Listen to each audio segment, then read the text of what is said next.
Every level in business, you're always going to be up-leveling things. And so I want you to think through like where you are now and what your goals are. And is what you're currently doing going to support the goals that you're trying to achieve?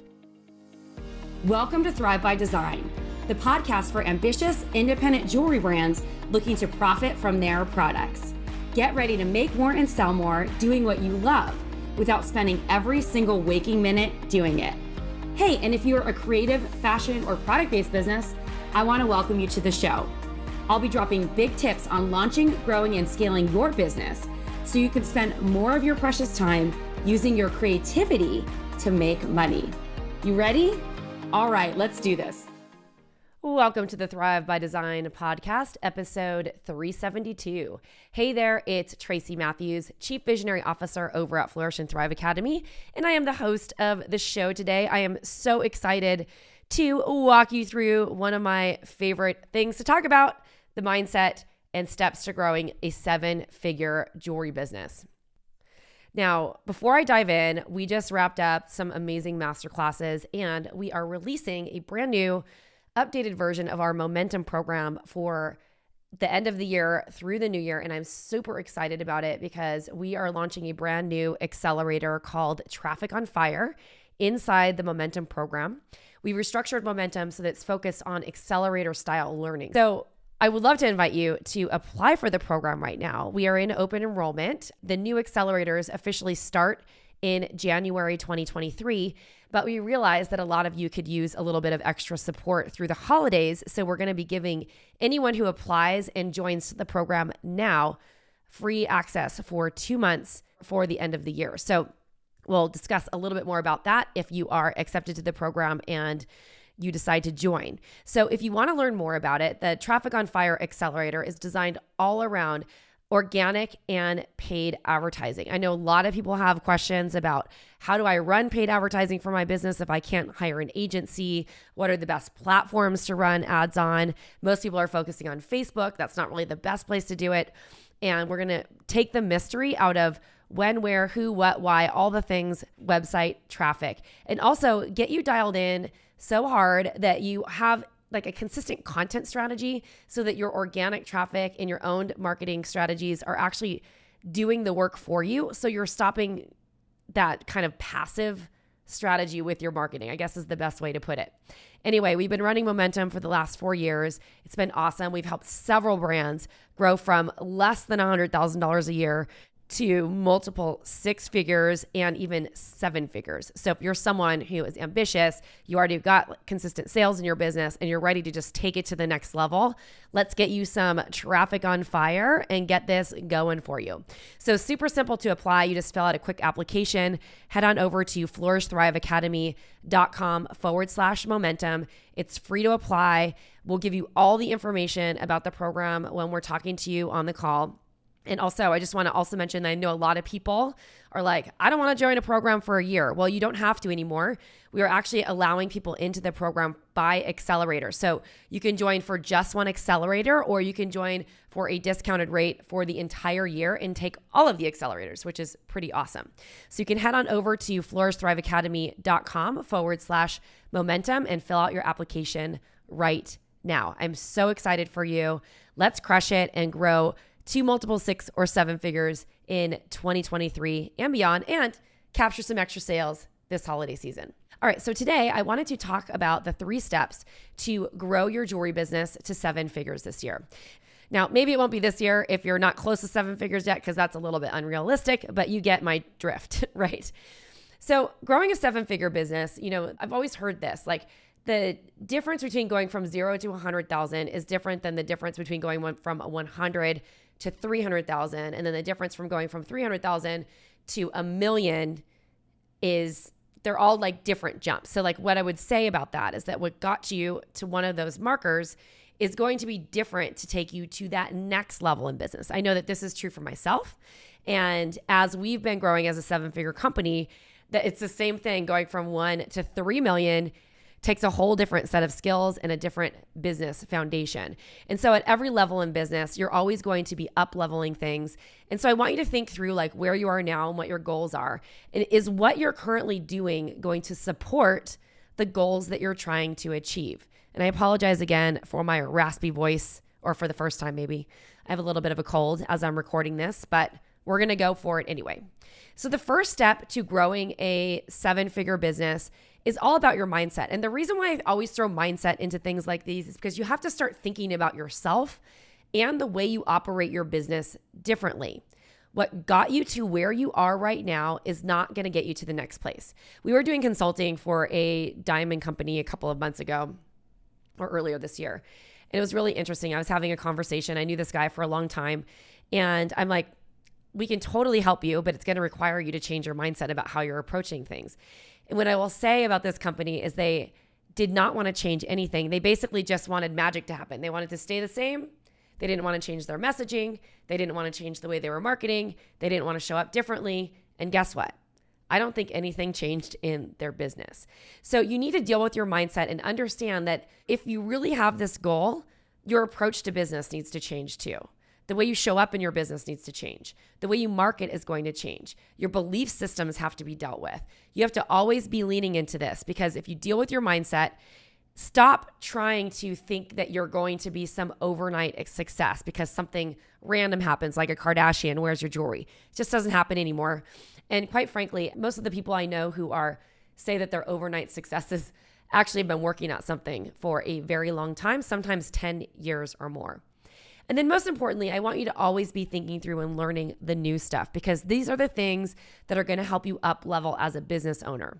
And then finally, you're going to be optimizing the things that you're already doing well.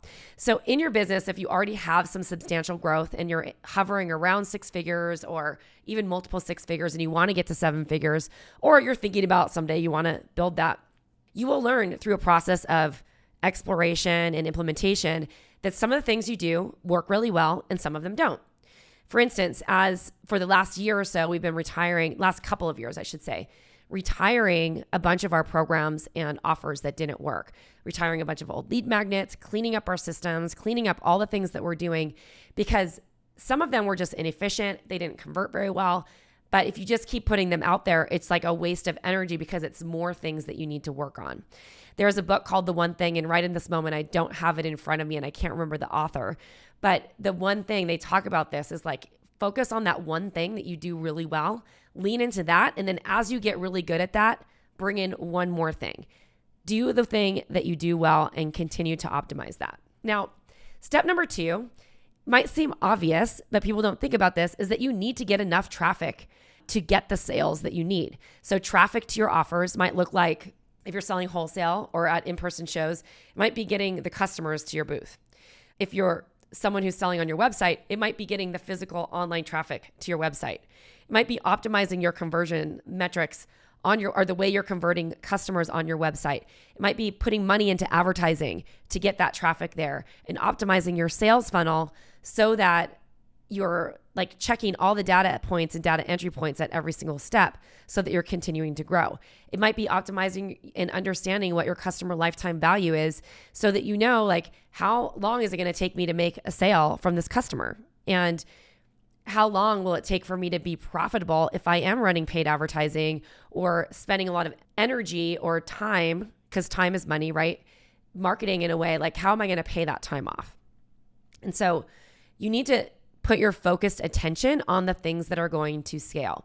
You know, traffic comes in a lot of different ways. It comes from your own marketing, like SMS and email marketing. It comes from social marketing, social media, and social search. So things like, you know, Instagram, Pinterest, all the things, you know, TikTok, and then also things like Pinterest and YouTube or SEO, right? It comes from your content strategy, like how you're putting information out into the world. It comes from how you're showing up from your brand, your consistency and frequency of what you're doing, and all those things bundled together. And then add a paid advertising strategy in with that, and you're on fire. I love how I snapped and whistled at the same time. It's funny. Now, step 3 to this is to develop the internal infrastructure that will help you scale. Now, if you're someone who's hovering more in the lower 6-figure marker, in order to scale this to 7 figures, you have a lot of work to do optimizing your system. You're probably not at a place where you can hire that big of a team, but you can start maybe hiring an assistant or something like that. You want to make sure that you get your technology dialed in, that you're working on creating plans and forecasts for where you're going and dialing in how you're going to create those plans, and that you have the bandwidth to actually handle the sales and the production and the marketing and the customer service and all the things that come along with scaling a company. So even if you're not there yet, what you need to be doing is getting your business to a place where it is ready for that. Because what got you here won't get you there. And so when you're when you're thinking through step one of this, right? You need to be thinking through your mindset. What is holding you back, or what are the beliefs that you have? How are you approaching your business in a way that is supporting your goals and your growth? What are you doing in yourself, inside of yourself and your business and your mindset that is actually defeating your goals, right? So you need to have the right mindset. That's step one. Step two, you need to get enough traffic to your offers. The sales piece, the marketing and sales piece is huge here. It might seem obvious, but like if you're not doing the work to get the people there, then you're not going to get to the 7-figure market. So make sure that you're building out your sales and customer staff support, and you have focused attention on the things that are actually going to help you scale. More than likely, you're going to have multiple revenue streams in this step, and you're going to really be optimizing each of those for conversion and more growth. Step number 3 is to develop the infrastructure to handle that growth. That might look like systems, automations, operational efficiencies, team, bandwidth, production capacity, right? You're going to need people to make those products. Maybe you have manufacturer or something along those lines. So as you're thinking about what your goals are, we're heading into 2023, we're rolling into the holiday season. This is just a fun little exercise for you to start to audit. Like, step 1, how is my mindset supporting where I'm going? And if it's not supporting where I'm going, why? Step number 2, am I getting enough traffic or converting that traffic in a way that is actually going to work for my business and brand? And what are some of the things that I can do that are outside the box that are going to set me apart from everyone else? And number 3, do I have the infrastructure for growth that I need to get my business to where it wants to go? That's all for today. This is a short and sweet episode for you. Thank you so much for listening. I'm going to be bringing in some great episodes in the coming weeks. We're going to be talking about advertising, different advertising strategies. I'm going to be bringing on some great guests over the coming week, and so much more. So thanks for listening to the show today. This is Tracy Matthews signing off. Until next time. Now, before I go, I just want to share a little snippet and tidbit from a Momentum graduate. My direct-to-consumer sales went up almost 200%, so 197%. My income went from 2 figures to 6 in that year. So I saw a huge change, obviously, like a very good return on investment that year from joining the program. So last year was COVID, and it was a crazy year for everybody. I was just pulling stuff out of my studio and just selling whatever I could, to be honest. Like, it was crazy. I use the different tools, like by setting goals. I use a very specific format that was taught in Momentum program. And so actually we hit $330,000 last year. So it was over double. And I owe that to a lot of what I learned from branding and being on video and putting yourself out there and really being like the person who's guiding your brand. And also from the sales aspects, all the back end, the emails, the consistency, and all of that put together helped us to get to that goal. I definitely noticed an increase in sales, so an increase in online sales. I literally had people commenting on certain reels saying, I just placed an order because of this reel. I have more online sales than ever before. I have more first-time customers than ever before, and I have an international audience now.